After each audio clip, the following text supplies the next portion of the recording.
তাদেরকে পাহাড়ি দুর্গম আঁকা বাঁকা কিছু চমৎকার রাস্তার সৌন্দর্য দেখাবো। ভিডিওটা পুরোপুরি দেখলে একদমই মনোমুগ্ধ হয়ে যাবেন, কারণ অনেকগুলো রাস্তা দেখাবো।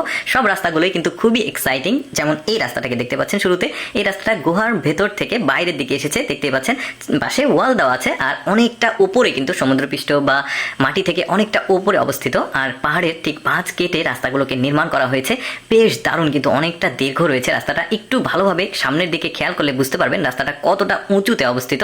পাশে যে ওয়ালটা রয়েছে এটা দেওয়ার কারণটা হচ্ছে যেন কোনো গাড়ির দুর্ঘটনার কবলে না পড়ে, নিচে যেন পড়ে না যায়। আর উপরে দেখুন পাহাড়ের যে ভাঁজ সেগুলো কেটেছে, বেশ চমৎকার। এরকম আরো রাস্তা দেখাবো। এই যে দেখতে পাচ্ছেন ব্যারিকেড দেওয়া আছে, পাথর যাতে ভেঙে নিচে না পড়ে।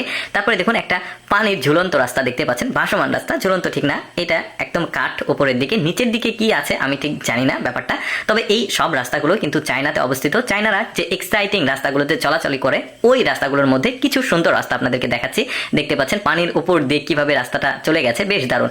তারপর এই রাস্তাটাকে দেখুন, এই রাস্তার একটা বিশেষত্ব আছে, একটু পরে গিয়ে সেটা বলছি। দেখুন পাহাড়টা একদম নিচে একটা নদী আছে, পাহাড়ি নদী, নদী থেকে একদম উঁচুতে কতটা উপরে অবস্থিত। আর এই রাস্তাতে আপনি পায়ে হেঁটে যেতে পারবেন, মানে কোনো গাড়ি নিয়ে যাওয়ার ব্যবস্থা নাই। তারপরে এই রাস্তাটাকে দেখুন, এই রাস্তা কয়েকটা স্তরে রয়েছে, পাহাড়ের ঠিক ভাঁজ কেটে রাস্তাটাকে তৈরি করা হয়েছে সাপের মতো আঁকা বাঁকা, ঘুরে ফিরে মনে হবে যে আপনি ঘুরে আবার ওই দিকে আসছেন, বেশ চমৎকার। কিন্তু এই পাহাড়ি রাস্তাগুলো আঁকা বাঁকা করা হয় যাতে বৃষ্টি আসলে পাহাড় ধস হলে কোনো সমস্যা না হয়, তারপরেও হয় অনেক সময়।